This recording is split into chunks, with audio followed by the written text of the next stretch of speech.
ಸೌಜನ್ಯನಿಗೆ ನ್ಯಾಯ ಸಿಗಲೇಬೇಕು. ನಮ್ಮ ತಾಲೂಕಿನ ಶಾಸಕರಾಗಿ ಹರೀಶ್ ಪೂಂಜಾರ್ ಬಹಳ ಸ್ಪಷ್ಟ ನುಡಿಗಳಿಂದ ಮಾತಾಡಿದ್ದಾರೆ. ಮಾತ್ರ ನಿನ್ನೆಯಿಂದ ಕೌಂಟಿಂಗ್ ಸ್ಟಾರ್ಟ್ ಆಗಿದೆ ಇದೆ ಅಂತ ಹೇಳಿ ಸುದ್ದಿ ಉಂಟು ನಮ್ಗೆ. ನೋಡುವುದು ಅವನು ಈಗದು ವಿಡಿಯೋ ನೋಡಿದ್ರೆ ಇದನ್ನೆಲ್ಲ ಮಾಡಿದ್ದು ಅವನೆಂತ ಕಾಣ್ತದೆ. ನಮ್ಮ ಹತ್ರ ಕ್ಲಿಪ್ಪಿಂಗ್ಸ್ ಎಲ್ಲ ಇದೆ, ವಾಯ್ಸ್ ರೆಕಾರ್ಡ್ ಎಲ್ಲ ಇದೆ, ಅದು ನಮ್ಮ ಪಾಕೆಟ್ ಅಲ್ಲಿ ಇರ್ತದೆ. ಮುಂದೆ ಬೇಕಾಗ್ತದೆ ನಮ್ಗೆ.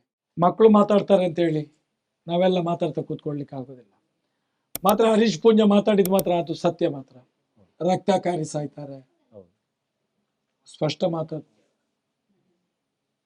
ಅಣ್ಣಪ್ಪಂದು ಮಂಜುನಾಥಂದು ಕೆಲಸವೇ ರಕ್ತಕಾರಿಯೇ ಸಾಯ್ಬೇಕು. ಮಾಡಿದವರು ಮಾಡಿಸಿದವರು ಹಾಗೇ ಹೋಗುದು, ಮಾಡಿಸಿದವರ ಹಿಂದೆ ನಿಂತವರು, ಕೇಸನ್ನು ಮುಚ್ಚಲಿಕ್ಕೆ ನೋಡಿದವರು ಎಲ್ಲ ಸರ್ವನಾಶಾಗೆ ಹೋಗುದು, ರಕ್ತಕಾರಿಯೇ ಸಾಯುವುದು.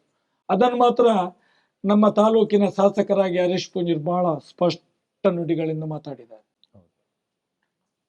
ಮತ್ತೊಂದು ಬೇರೆ ಏನೇ ಹೇಳಿದ್ದಾರೆ ಅದು ಅವರಿಗೆ ಇರ್ಲಿ, ಅದು ನಮ್ಮ ಪಾಕೆಟ್ ಅಲ್ಲಿ ಇರ್ತದೆ, ಮುಂದೆ ಬೇಕಾಗ್ತದೆ ನಮ್ಗೆ. ನಾನು ಒಟ್ಟಾರೆ ಮಾತಾಡೋದಿಲ್ಲ, ಇರ್ಲಿ. ಅದು ಒಬ್ಬ ಶಾಸಕನಾಗಿ ಹೇಳಿದ್ದು ಸತ್ಯ. ಅದು ಆ ಅಣ್ಣಪ್ಪ ಮಂಜುನಾಥ ಬಿಡುವುದೇ ಇಲ್ಲ. ಹರೀಶ್ ಪೂಂಜಾರ್ನೂ ಕೂಡ ಇವರ ಜೊತೆಗೆ ಶಾಮೀಲಿದ್ದ ಅಂತ ಹೇಳಿದ್ರೆ ಬಿಡುದಿಲ್ಲ. ಯಾರು? ಆ ಮಂಜುನಾಥ ಅಣ್ಣಪ್ಪ ಸ್ವಾಮಿ. ಅವರೇ ಮಾತಾಡಿಸಿರ್ಬೇಕು, ಅಣ್ಣಪ್ಪ ಮತ್ತು ಮಂಜುನಾಥ.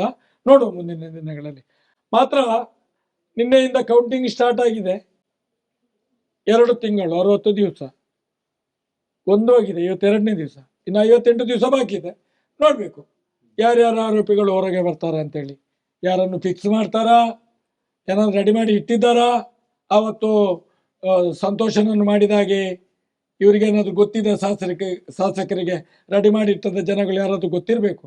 ಅದಕ್ಕೆ 2 ತಿಂಗಳಲ್ಲಿ ತಂದು ಬರ್ತಾರೆ ಅಂತ ಹೇಳಿದ್ದಾರೆ. ಬಂದ್ರೆ ಬರ್ಬೋದು, ನೋಡುವ.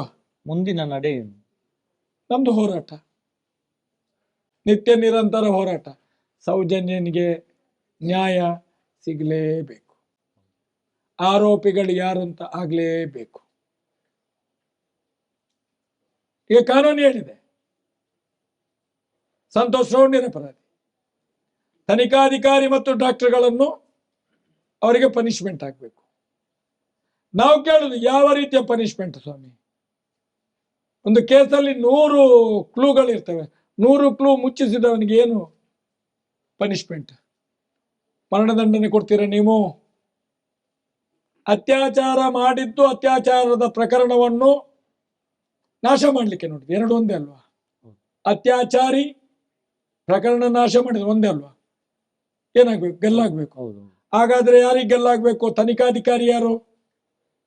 ಭಾಸ್ಕರ್ ರೈ ಇರ್ಬೋದು, ಯೋಗೇಶ ಇರ್ಬೋದು, ತನಿಖೆ ಮಾಡಿದ ಡಾಕ್ಟರ್ ಆದಮ್ ಇರ್ಬೋದು, ರಶ್ಮಿ ಇರ್ಬೋದು, ಅಭಿಷೇಕ್ ಗೋಯಲ್ ಇರ್ಬೋದು, ಅನುಚೇತ್ ಇರ್ಬೋದು, ಇನ್ನು ತುಂಬಾ ಮಂದಿ ಪೊಲೀಸ್ನವರಿದ್ದ. ಈಗ ಮಾತಾಡಿದ್ದು ಸುಧಾ ಕೂಡ ವಿಡಿಯೋ ಇದೆ ನಮ್ಮ ಹತ್ರ. ಮುಂದಿನ ದಿನಗಳಲ್ಲಿ ಮುನ್ನೆಲೆಗೆ ಬರ್ತದೆ. ಒಂದು ಕಾನೂನಿನ ವ್ಯವಸ್ಥೆಯಲ್ಲಿ ಕೋರ್ಟೇ ಡಿಕ್ಲೇರ್ ಮಾಡಿದಂತ ಒಂದು ಸಂವಿಧಾನಬದ್ಧವಾದಂತ ಒಂದು ಜಡ್ಜ್ಮೆಂಟ್ ಅನ್ನೇ ಅದು ಸುಳ್ಳು ಅಂತ ಹೇಳುವಂತ ಪೊಲೀಸ್ ಅಧಿಕಾರಿಗಳು ಇದ್ದಾರೆ ಅಂತ ಹೇಳಿದ್ರೆ ಅವರನ್ನು ತನಿಖೆ ಮಾಡ್ಬೇಕಲ್ಲ. ಅವ್ರು ಯಾಕೆ ಈಗ ಪಬ್ಲಿಕ್ ಅಲ್ಲಿ ಮೊನ್ನೆ ಜಡ್ಜ್ಮೆಂಟ್ ಬಂದ ಮೇಲೆ ಈ ರೀತಿ ಮಾತಾಡ್ತಾರೆ ಅಂತ ಹೇಳಿ. ನಮ್ಮ ಹತ್ರ ಕ್ಲಿಪ್ಪಿಂಗ್ಸ್ ಎಲ್ಲ ಇದೆ, ವಾಯ್ಸ್ ರೆಕಾರ್ಡ್ ಎಲ್ಲ ಇದೆ, ಮಾಡ್ತೇವೆ. ಅದನ್ನು ಕೂಡ ತನಿಖೆ ಮಾಡ್ತೇವೆ ನಾವು. ಅದನ್ನು ನೋಡುವಾಗ ಆ ಪೊಲೀಸ್ ಅಪ್ಪ ಕೂಡ ಅವತ್ತು ಕೂಡ ಇದ್ದ. ಈ ಸೌಜನ್ಯನ ಕೇಸನ್ನು ಮುಚ್ಚಿಸುವಾಗ ತನಿಖಾಧಿಕಾರಿಗಳೆಲ್ಲ ಸೇರಿ ಮುಚ್ಚುವ ಈ ಪೊಲೀಸ್ ಅಪ್ಪನು ಕೂಡ ಇದ್ದ. ಅವನು ಈಗದು ವಿಡಿಯೋ ನೋಡಿದ್ರೆ ಇದನ್ನೆಲ್ಲ ಮಾಡಿದ್ದು ಅವನೆಂತ ಕಾಣ್ತದೆ.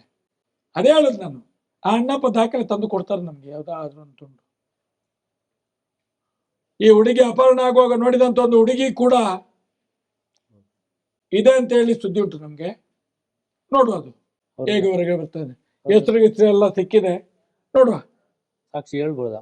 ಅವರೆಲ್ಲ ಗೊತ್ತಿಲ್ಲ. ಹೆದರಿಕೆಯಿಂದ ಹೇಗೆ ಹೇಳ್ತಾರೆ ಸ್ವಾಮಿ? ಹೇಗೆ ಹೇಳ್ತಾರೆ? ಸಾಕ್ಷಿಯೇ ನಾಶ ಆಗ್ತದೆ.